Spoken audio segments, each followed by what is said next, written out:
Hey, gang. Hey. How's it going? What's that?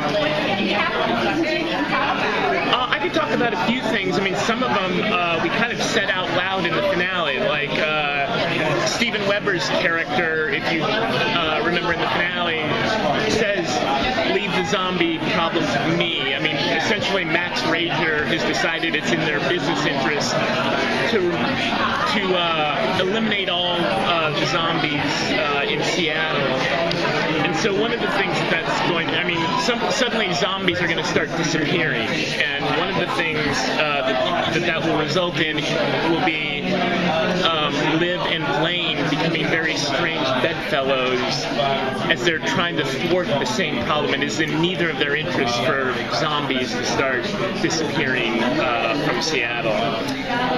One of the things, I mean, we love the scenes in season 1 where Blaine and Liv could be on screen at the same time, but it was very hard. You know, Liv was in pursuit of Blaine, so to find ways that they could be in the same scene together was tough. This year, I think we've got a pretty valid reason to put them on screen together. And other things, and you kind of got a sense of this, I think, at the end of the finale, is that Clive is not satisfied with the investigation into the meat cute murders.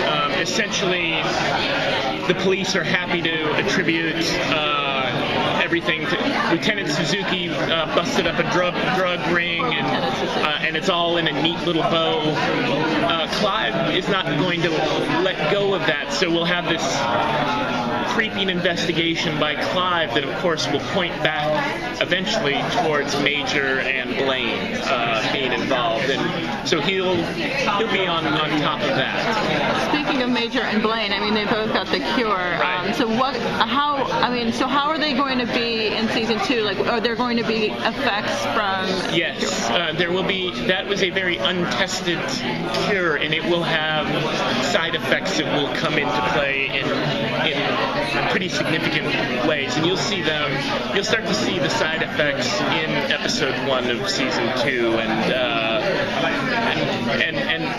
it won't be the only one. You'll see one of the side effects right away, and then over the course of the season, you'll see more of them. So we do have the one. There's still a rat that has taken that second cure, and so you'll have in this little glass cage the opportunity to preview what might be happening to Blaine and Major.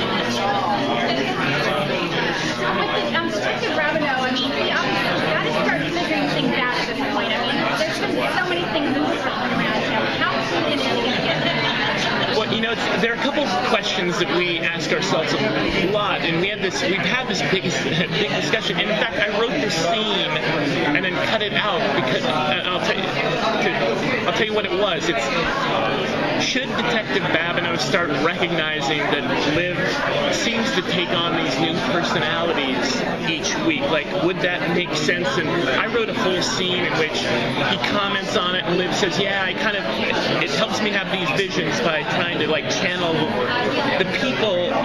And then I wrote the scene, and then it'll spoil so much comedy of the show because there's such joy in Clive reacting to this. I'm not saying we'll never get there, but I cut it out of the first episode because it's too much fun to me to watch Clive try to figure out what's going on in Liv's head. So maybe we'll get there, but will Clive ever get to there are zombies? I don't know yet, but the evidence is going to start rolling in as he investigates the meet cute thing.